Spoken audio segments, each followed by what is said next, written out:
Hey everyone, have you been wondering how YouTube can help your eBay sales? Well, stay tuned because in this show, we have 5 tips for how you can use YouTube to help your eBay business and grow.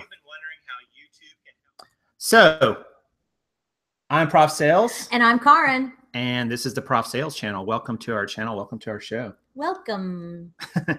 So we got a cool show today. We're going to talk about tips for how you can use YouTube to help your eBay channel and grow your eBay store, your eBay listings. And I'm excited. This should be a cool show. It should be a cool show. We'll also explain why there's a big lemon in your head later. So welcome to the show. Welcome to the channel. If it's your first time here, I'm Prof Sales and I sell on eBay. I sell on Amazon, Craigslist, local sales groups. And I also try to help people figure out how to become better entrepreneurs, better salespeople, better business people. And we're glad you stopped by if it is your first time. So let us know if you're here in the live chat, you can let us know if you're just your first time here. Or you can let us know with a comment down below, which would be cool too. Yes, we always like the comments down below. We try to make it very interactive. So let's talk about these 5 ways that YouTube can help you out. All right, so lots of content creators are out there who are selling on eBay and they're posting videos about their exploits, their adventures, if you will, right? So you can learn a lot from them, and we're going to talk about some of the ways that will happen.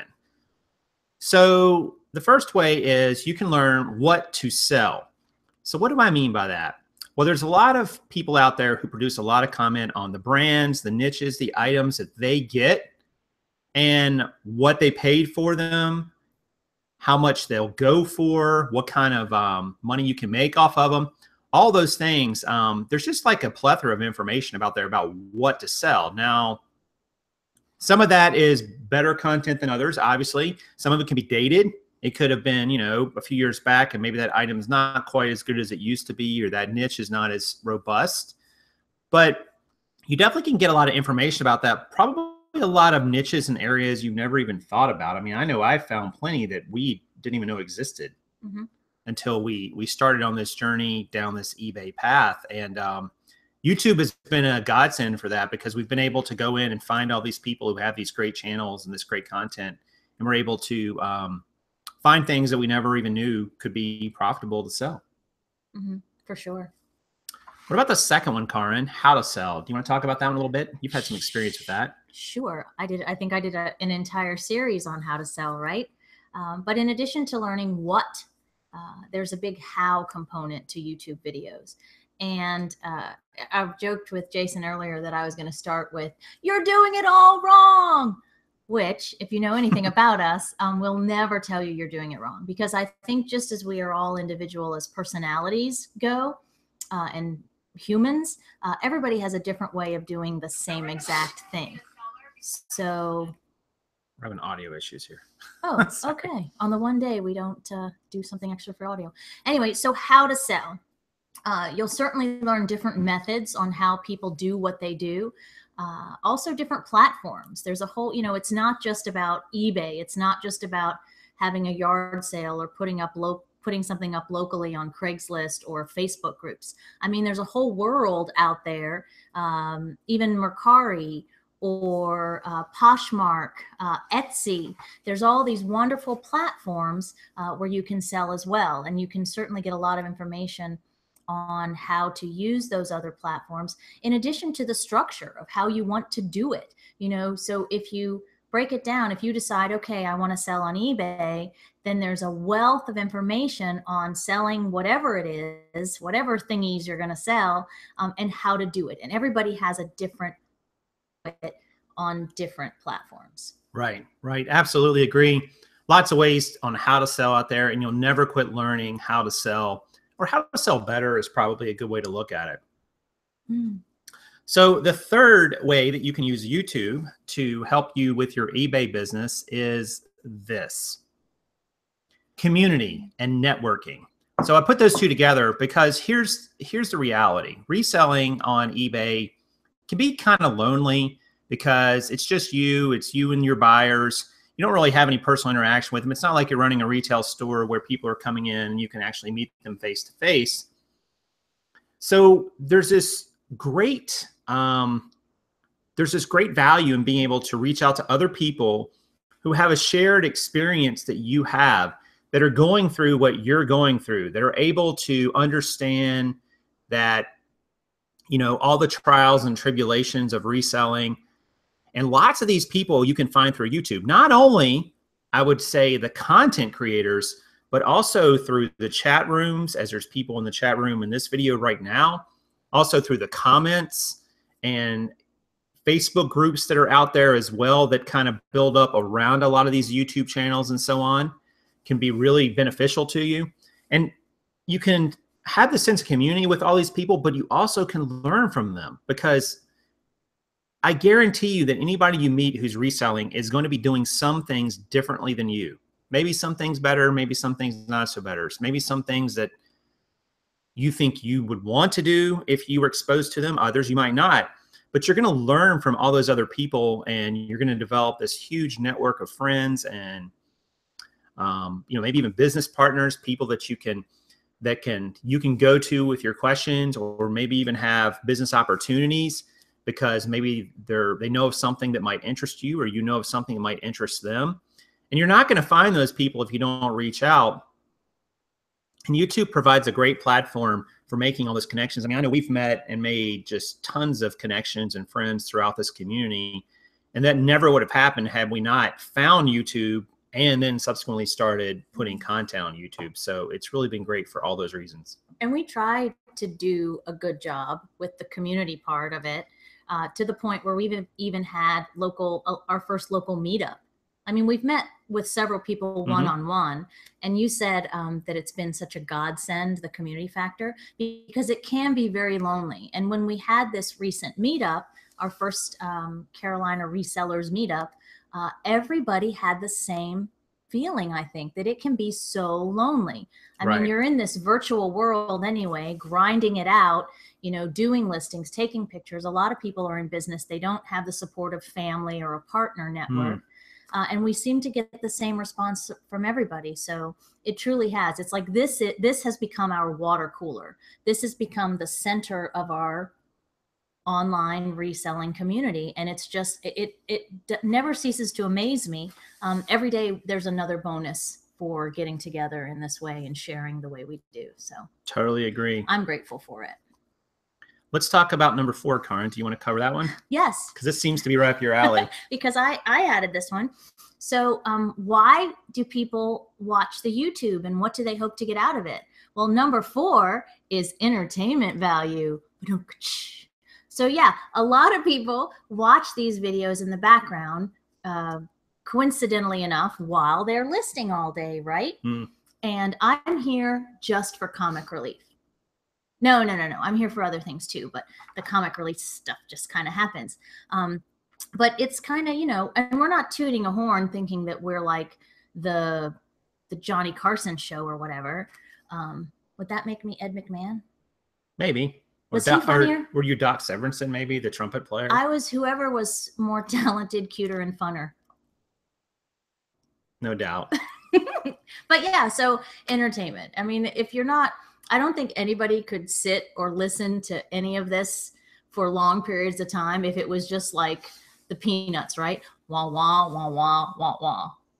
You know, you got to have little nuggets in there where it's something that's either going to get your attention or it's going to, you know, bring you joy. I mean, that's a part of it too. I mean, why do it? Why subject yourself to anything if it's going to be painful, uncomfortable, or not enjoyable? So we're here to pump you up.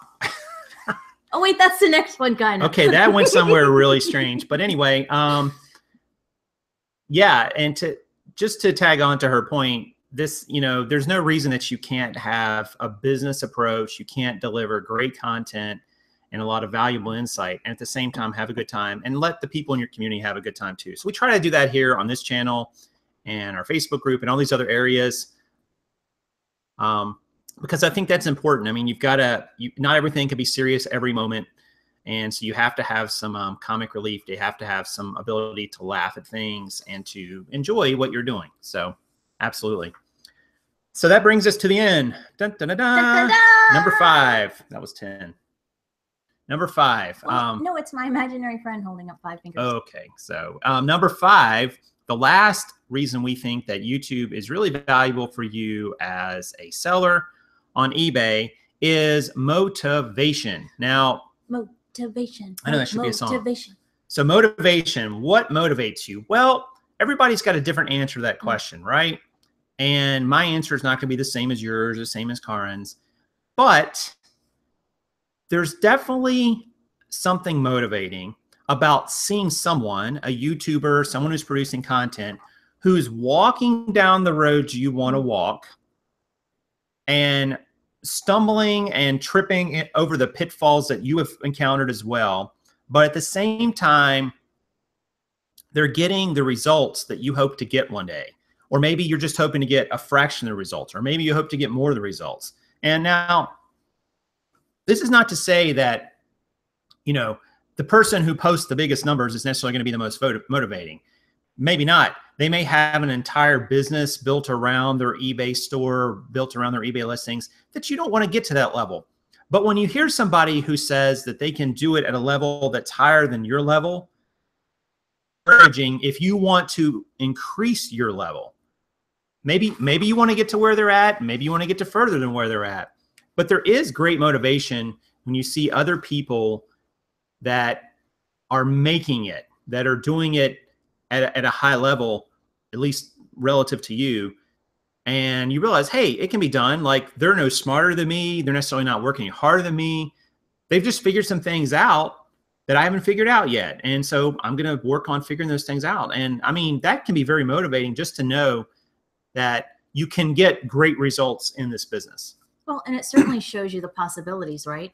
And see, I would take it even a step further. To motivate you, you can watch people succeeding, struggling, even failing, and that can help motivate you, put you in a different, better place than you are right now. And I think that when you connect with a group or a person or a series, there's something in it that draws you to it, right? And when someone is being open and honest with you about what they're doing and how they're doing it, I really appreciate when people can admit their shortcomings personally, because it shows that in this community, there is a strong sense of Me Too moments, Me Too connections that we make, because we can relate to how someone else is doing it, how they're, whether they're succeeding, struggling, failing, however they're doing it, it can motivate you to dig deeper, try harder, take a leap, try something completely different. You know, we talk a lot about people just do it, just start. You know, a lot of folks spend a lot of time talking about it. There's a lot of talk going on, but not necessarily a lot of action. So motivation, we couldn't make this list of 5, and that's just my 5, without putting motivation on it there, because hopefully these videos, these examples, these testimonials, if you will, are helping get you somewhere, anywhere, right, different, better, beyond where you are right now. Yeah. And, you know, speaking about that issue about transparency, in terms of motivation, Carl and I were talking about that the other day. This, as a YouTube content creator, I choose what I put out into the universe and what I do not. And do I put everything about my business out in the universe? No, I don't, for lots of reasons. 1, there's just not enough time. And 2, some of it's just not relevant. But I try to only put out content that I know I can back up, that has been based on my own experiences, my own results, the good, the bad, and the ugly. Is it everything that's good? Nope. Is it everything that's bad? Nope. But I think if you are watching anyone on YouTube and they are creating content around their eBay business, you should expect that they're always operating from a place of honesty. They're not telling you something that's demonstrably false or a lie. Now, obviously, people can make mistakes and say something in error, and that's different. But if someone is trying to pump themselves up and make themselves look bigger than they are just because they think it will make more people watch them or like them, that's different. So, you know, always take everything with a grain of salt that people say, I think, on YouTube in terms of their business and so on. But the vast majority of people who are in this community and talk about eBay and produce content around it are telling the truth, has been my experience. The vast majority of the time. Are there exceptions? Of course there's exceptions. But it doesn't really matter. It doesn't really change the basic premise that you can learn from all these people, any of these 5 things on what to sell or how to sell or community or an entertainment factor or motivation. And it can help you in your business at whatever level you're at or whatever level you want to get to. There's somebody out there, probably on YouTube, who's doing it in a way that will connect with you and can be helpful. So I would just, take that into account when you're watching anybody who's producing content and see what you can learn from them. Yeah. And don't get discouraged. We kind of, at least thus far, we refrain from a lot of brand haul sort of shows, right? Right. And for the main reason that you can't always get all brands all the time. So when you're seeing someone put something up there that works for them, just sort of make a mental note, but don't get discouraged. There's going to be that same type of item in your area, just not maybe that exact item. Right. So remember, people are doing it different. They're finding it in different ways. And you just have to make it work for your area. Yeah. And they have a different skill set too. Right? Oh gosh, yeah. I mean, not, I can sell jeans. I feel like I could source jeans anywhere in the country and find some profitable jeans to sell. But if you put me in women's dresses, are you gonna wear a dress? I'm gonna struggle to find dresses to sell that are because I just don't know much about them. I don't know the types, I don't know the brands, I don't know the fabrics, all those things. So everybody's got different skills and so on. Nobody knows it all. You can learn something from anybody. Even if you learn what not to do, that's valuable. Oh gosh, yeah. So, and we forget that sometimes, like, wow, so-and-so went down this road and they struggled and this happened and this went this way, this went that way. I don't want to go down that road. So I'm going to try to learn from some of their mistakes and hopefully not make the same ones. Yeah. And that came up, didn't that come up when somebody was asking us a question about something and they said, well, I did it this way. It was on our Facebook group. I did it this way. But what did I get? Like, did I do it right or did I do it wrong? Right. And that we talked about that this morning, that no matter what you did, you're going to learn from it, whether it sells or it doesn't, or it sits or it doesn't. You're acquiring wisdom along the way. So I would always just take the approach that no matter what you do, it's benefit. Even if it's a big old mistake, it's going to benefit you down the road. So yeah, if you're not making mistakes, you're probably not trying hard enough. Would be my guess. Because you're definitely going to make them. So hopefully those were helpful, guys, that you can find some ways to use those 5 mindsets, those tips, to find people on YouTube who are producing reselling content that can help you, because I truly believe it can help you. It's all in how you approach it. It's your perception of what you're going to get, your perception of value. And not every YouTuber is going to connect with you the same way. I know that there's people who watch me who don't connect with me and others who do. And that's fine. And there's people that I watch that I get a lot from and others I don't get as much from. That doesn't make their content, not valuable. It just means it's different. So I try not to get too caught up in that, oh, this person's information is worthless. Well, it's not worthless. It's just not as worth as much to me as it would be to someone else. So, try to take every interaction you have with YouTube and resellers and the content they're producing as a learning experience. Even if you learn, hey, I don't want to continue to watch this person. That's fine. There's nothing wrong with that. There's TV shows we don't watch. There's sports teams we don't follow. There's books we don't read. There's all kinds of things we don't do because we don't think we're interested in it. And none of that makes those things unworthy. It just means they're not for us. Yeah, there we go. So, all right. Couple quick reminders. If you have not subscribed to this channel, there's a link down in the description below. You can go down there and subscribe to the channel, and I do appreciate it. And that way you'll get a notification every time that a video is coming out. And if you like what you see, we like to have more likes. So hit the like button. That's for Adam. Who was that? I don't know. It's like Oliver Twist meets, I don't even know. Somebody trying to do an Oliver Twist impersonation. More, sir. Can I please have more? And guys, if you guys have questions in the live chat or in the comments down below, please leave them. We will be happy to answer any questions about what we just talked about, or really any questions. We had one about YouTube channels. Oh, did we miss one? I totally missed it. I'm sorry. I'll find it. Karin's going to find the question we had.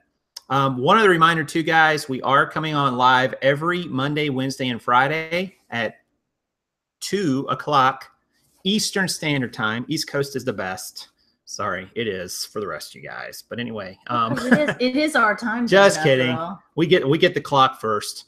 But 2 o'clock Eastern Standard Time, Monday, Wednesday, Friday, we come on with a brand new show, brand new content. You never know what we're going to talk about. You never know what kind of fruit we're going to have in the background when we do it. Okay, so I just want to say his name. So Big Boy Hustle, I just like saying that, Big Boy, wants to know if should a YouTube channel be specialized? Would it be bad to mix reselling with DIY or do it yourself, for example? You know, that's a great question. And I would say companion niches, there are companion areas that basically complement one another. But the trick is, you know, say like all of a sudden on this channel, I started talking about gardening. Well, aside from the fact I don't really know anything about gardening, but let's assume that I did, it would be tricky to make the connection. Kind of confused on who you were and what you were talking about, I think. So I don't know that they would necessarily connect to you, because the people who wanted to hear about gardening wouldn't care anything about being in business for yourself, and vice versa. So I think it's tough when you try to mix together too many niches. Reselling and do it yourself, maybe a little closer than my gardening and reselling, you know, comparison, but still quite different. I don't know that people, you know, who are going to want to know, you know, how to build a deck on the back of their house are going to care about listing something on Amazon. You know, that's a big stretch. So I think you'd probably be better off to start the channel in one direction or another and commit to that. Commit to that. Commit to that audience. Commit to the value you can bring to them. Commit to figuring out not only the what, but why it's important. Why should they watch, and who are they? And if you can do those things, I think you'll find a great audience, and they will, you know, they'll decide to keep watching you. So. And is that kind of a segue into why you have a lemon head today? No, it wasn't, but you can. Well, it's kind of a stretch, but so this background behind Jason, speaking of YouTube channels, is going to be maybe my future YouTube channel background. It has a lemon for a reason. There you go. And I'll just leave it at that. But my ideas about a YouTube channel have nothing to do with reselling. That's a question too, so we gotta hit that one first. Okay, well, let's just hit it then. So Joe asked, could you do a tutorial step-by-step on how to do a giveaway on Facebook? My wife wants to do one to celebrate giving her top-rated seller. I don't know anything about that. So, we could surely stumble through it just for you. I don't think it would be much of a tutorial, Joe. I'm sorry. If that was directed to us, maybe it was directed to somebody else, but I don't think so.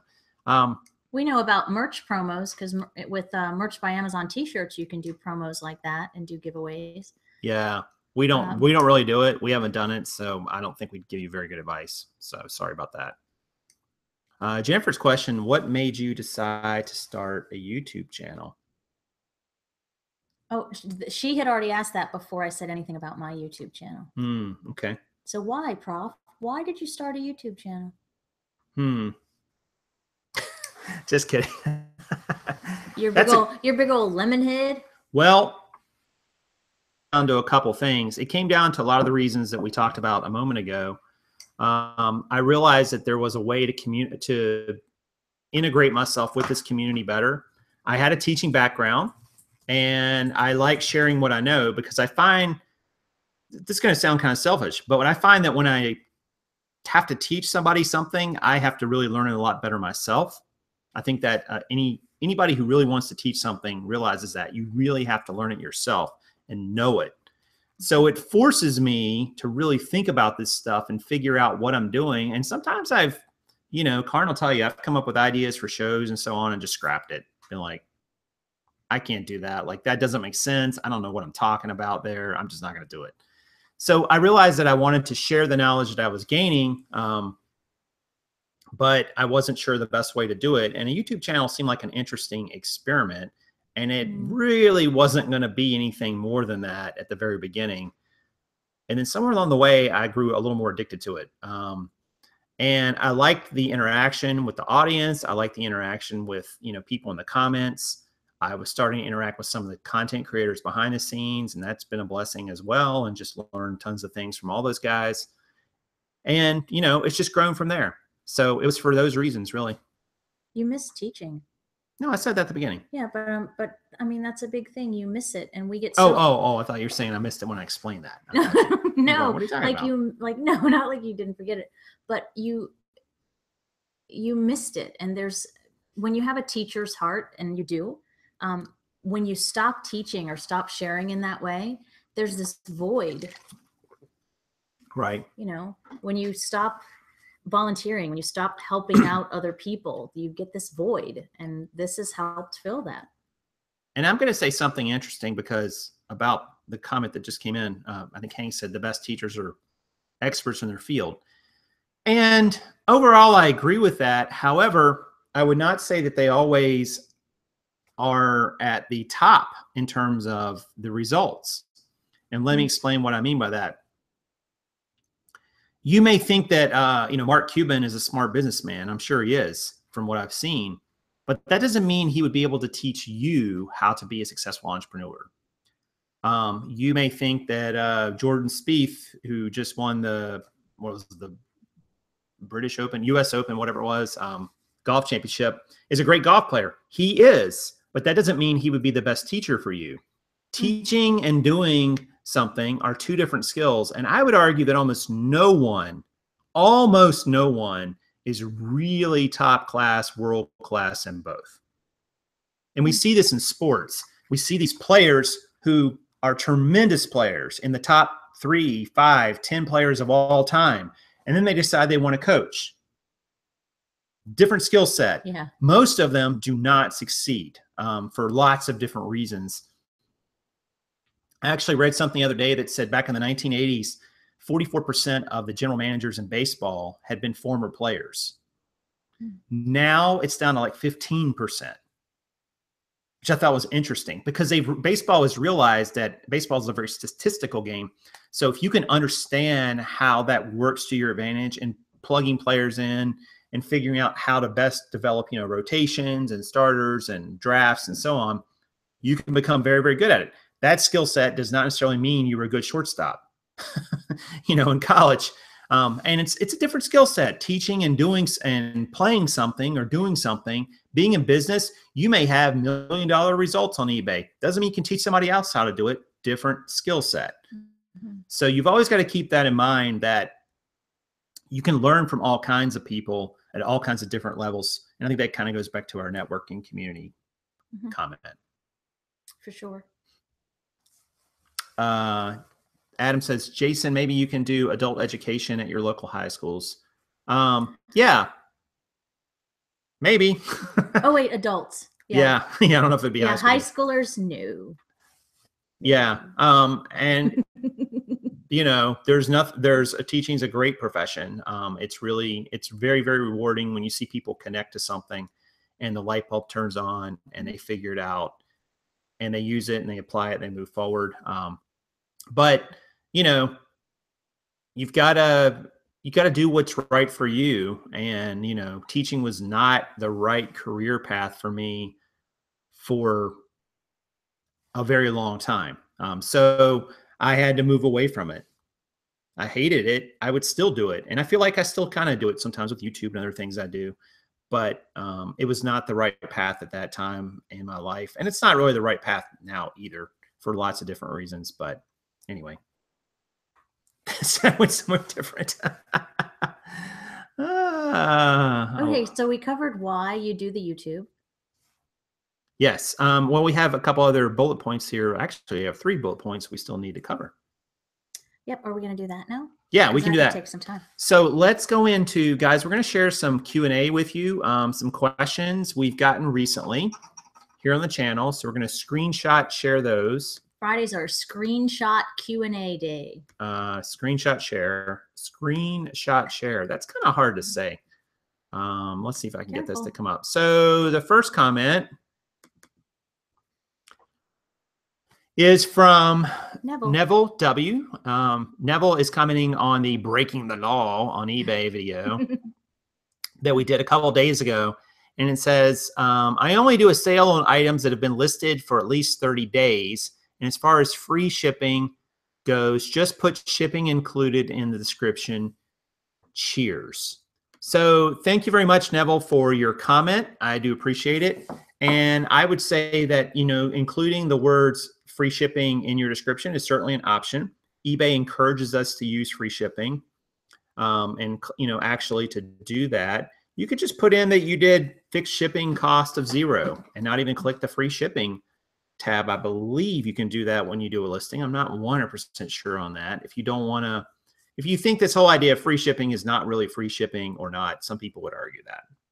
Well, and he said he puts shipping included in the description. So. Right, exactly. So let's, oops. Give me one. That's the wrong one. Oh, that's the wrong one. Hi, Neville. Bye, Neville. So I'm just trying to get the next comment we have is. It's a long one, ladies and gents. This one is from Arc Ignition.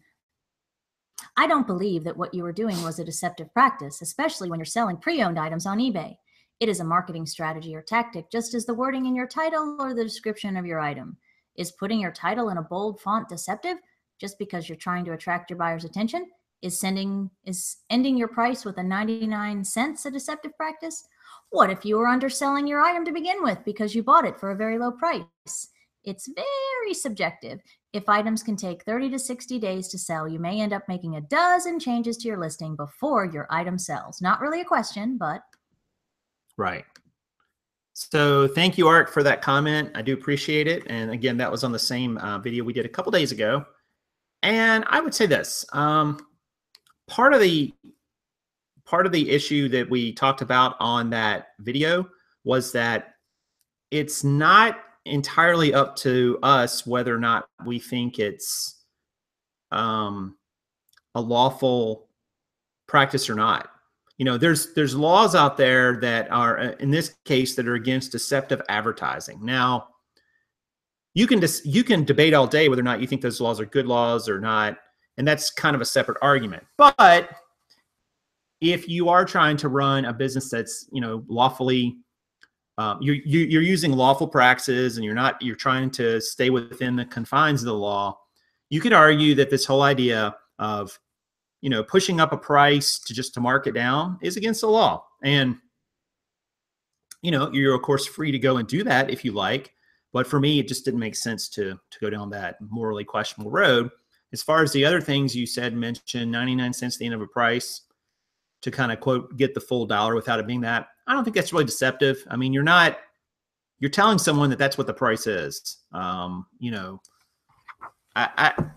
it's a lot of gray area with this advertising stuff for sure, but I don't really find that particular example deceptive.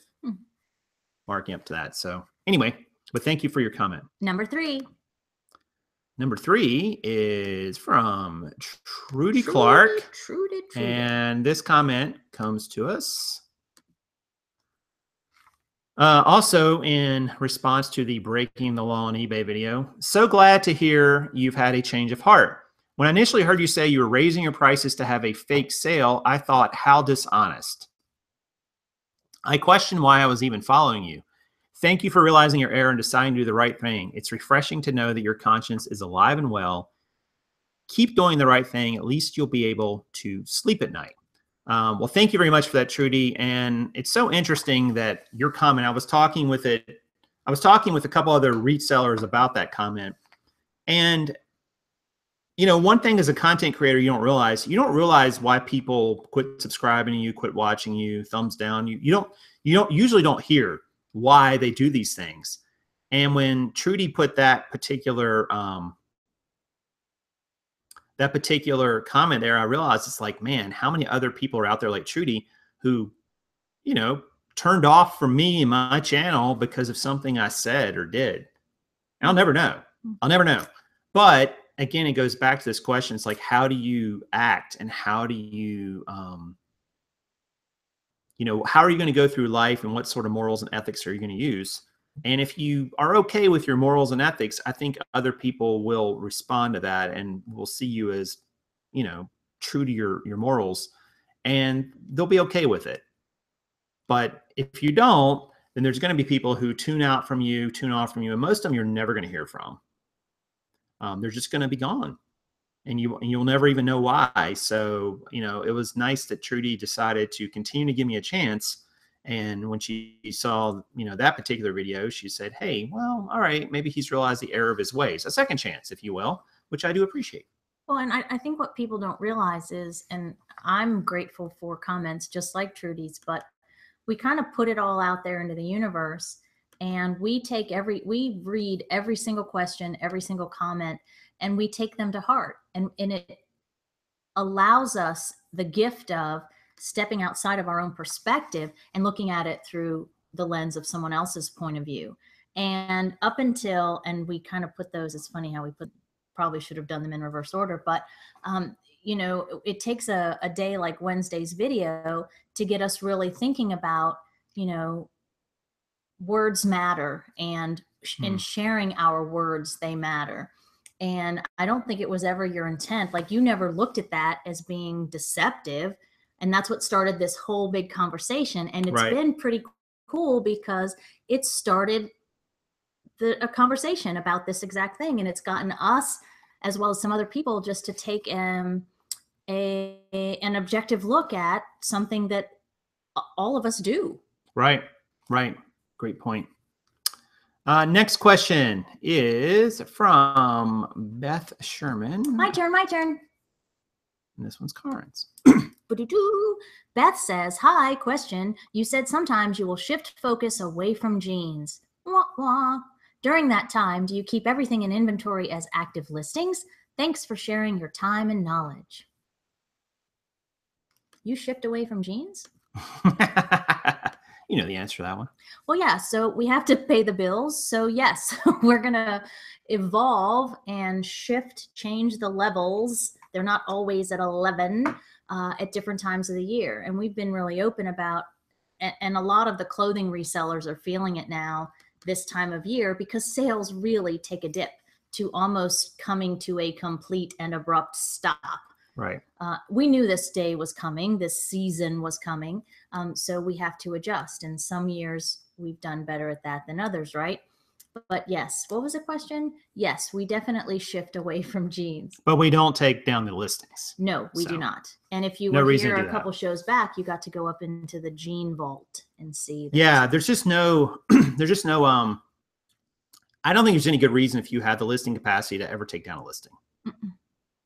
You've put in the time and energy to photograph it, source it, check it over, list it, deal with any questions you've had. Taking it down, you're just going to have to do all those things again. And time is always your enemy in this business. There's never seemingly enough of it. So I don't really take down listings. Yeah, if anything, change it up, do it differently, make it an auction, put it on sale. Yeah, that's for sure. Yeah, definitely don't take it down, because then you're taking all of the opportunity to put your thingy out into the universe, then nobody can see it. You take it down, the chances of you selling it go from whatever you think they minimally might have been to 0. And you know what? At 0, you're definitely not going to sell it. Very true. Next question comes from Jun D, and it was in relation to the what sells on eBay video we did on jeans. And it says, is it better to sell jeans in a lot or individually? Well, thank you, Jun D, for your question. I appreciate it. I would say that in general, that depends on how you got them and what they sell for. For instance, if you have, 10 pair of Rock Revival new with tag jeans, I don't think it makes any sense to sell them as a lot, because you're going to get a lot less money for them. And they're going to sell new for quite a bit of money, actually. Some of them over $100. On the other hand, if you got a lot of jeans that are sort of the lower end in terms of price and so on that you can expect to get for them, selling them as a lot allows you to move them a lot quicker. You can maximize your shipping efficiency because you can ship them all together in one big package. The tricky part is knowing how to lot them together. And I don't really do a lot of lotting. Lotting them all by the same size is obviously one way you can do it. Same brand and size is even better because people really want their same brand and their same size to make sure they know it fits. And you're not going to get as much for them when you lot them. If you've got 5 pair of jeans that you could sell for $25 each, which is $125 individually, if you lot them together, you might only get $75 for them. So you're going to take a hit on your margin and the amount of money you're going to make on them. So keep all those things in consideration if you decide to lot jeans. I think we have one more question. Ooh, one more for me. Last one for Karen. Da, da, da, da. Sound effects and all. All right, so this one's from Jill T. It is deceptive. Offer a sale because you are willing to let it go at a lower price. I watch these sellers that run continuous sales. People try to claim it's a marketing tactic, but it's shady, shady, shady practice. She didn't really say shady, shady, shady. So there's a lot you said there, Jill T, and thanks for the comment. I do appreciate it. Shady, shady implies, deceptive, underhanded, all those things. But it also usually implies intent. And I don't know that I'm going to go so far to say that it's always done with underhanded intent when people price things up just to mark them down and to make people think they're getting a better sale, which I believe is what you're referring to here. I'm not going to go that far because I don't know everyone's intentions. I don't know what's in their heart, what's in their head. But it certainly calls into question, how you handle yourself and present yourself as a seller and as a business person. And if you are engaging in a practice that is illegal, questionably in a gray area, immoral or unethical, however you want to define those things, at some point, if it walks like a duck, it's not, if you keep doing that, you're kind of stepping over that threshold. Like I realized it the other day when I really started, when I got the message from someone and I was like, man, you know what? They're right. Like that doesn't jibe with what the law is. It certainly doesn't jibe with my ethics. So I quit doing it.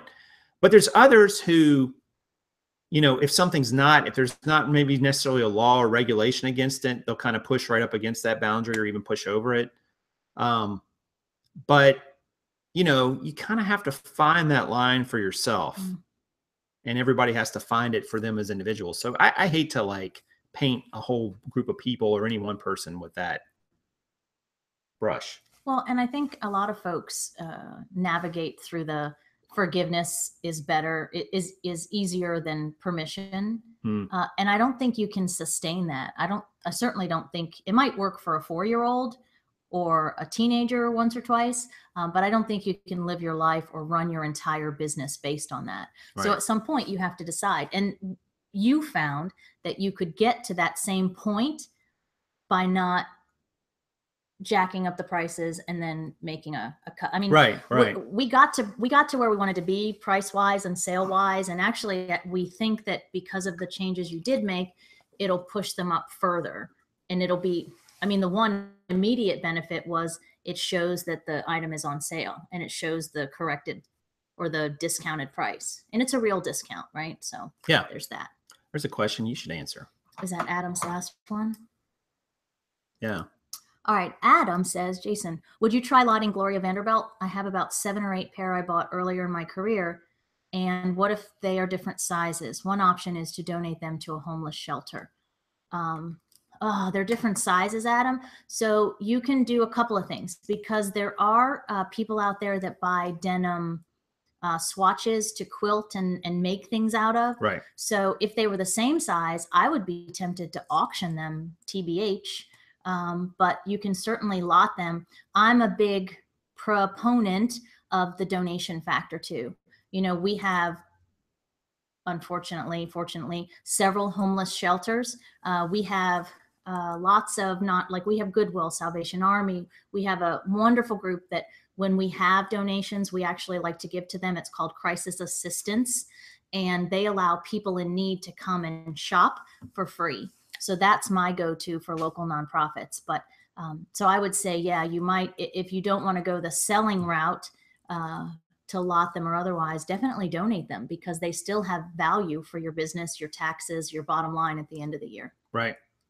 And then there's that whole conscience thing that you're doing something, you're giving something to someone in need, on something that they're just sitting there, they're just collecting dust. So either sell them or put them to use. And, you Absolutely. know, we talked to Hank, she's kicking butt with her goals and setting deadlines for herself and getting rid of death piles and still working on all her personal stuff and painting and selling and listing. So just, you know, make a commitment to yourself that those Gloria Vanderbilts aren't going to sit there anymore. Just do something with them. Absolutely. All right. So thank you guys for all those questions and comments. Please keep them coming. Every Friday, we're trying to commit to answering some of the questions and comments that came in, and an awful lot of comments came in on that. Yeah, so you had this. Are you breaking the law selling on eBay? Breaking the law. And I'm sorry that I wasn't here for that, but I'm glad that it started a conversation. Yep, absolutely. And it's a great example. It caused us to look at how we do things differently. Yep, absolutely. It's always good. All right, guys. So don't forget, Monday night we are having our first reseller rehab with Jennifer. She was in the chat earlier. Yeah, she may still be there. So she's coming on, and we're going to talk through her business with her and try to help her with some of her sticking points. It's kind of a new show, a new series. I'll have a couple other resellers with me, and we will try to diagnose what's good about her business, what's not so good, and give her some actionable steps forward. So check that out Monday night, this coming Monday, the 31st at 8 o'clock Eastern Standard Time. I'll try to post a link up over this weekend so you can set your reminders for that show. It should be a great one. And we're really looking forward to that new series and what will come of that. So I think I called it a gentle nudge of constructive criticism and critique. There you go. Because we're not going to, you know, nothing that we do here is going to make somebody feel bad about what they're doing. We're going to make an atmosphere where we can, you know, make some suggestions to make it better, right? Yep, there you go. All right, guys. Well, listen, that's going to do it for today. So thank you for stopping by. If you didn't catch the beginning, watch the rewind to see the show topic over the first 15 or 20 minutes. And I hope you guys have an awesome weekend. You get some great sales. You find some great items. And just keep working on your business. It's a marathon, not a sprint. So don't give up if you're not getting the results you want. That's awesome. I like that comparison. And you may have lost the battle, but you can still win the war. Oh, that's great. I like that one too. All right. So check out the subscribe button in the description so you can subscribe and get an update whenever we do a video. Like it. She's always got the best. Like it. All right, guys. Well, that's going to do it. So have a great weekend. We'll see you back here on Monday. Yeah. Have an awesome weekend, everybody. We hope you kill it. I'm Prof Sales. And I'm Karin saying good sales to you.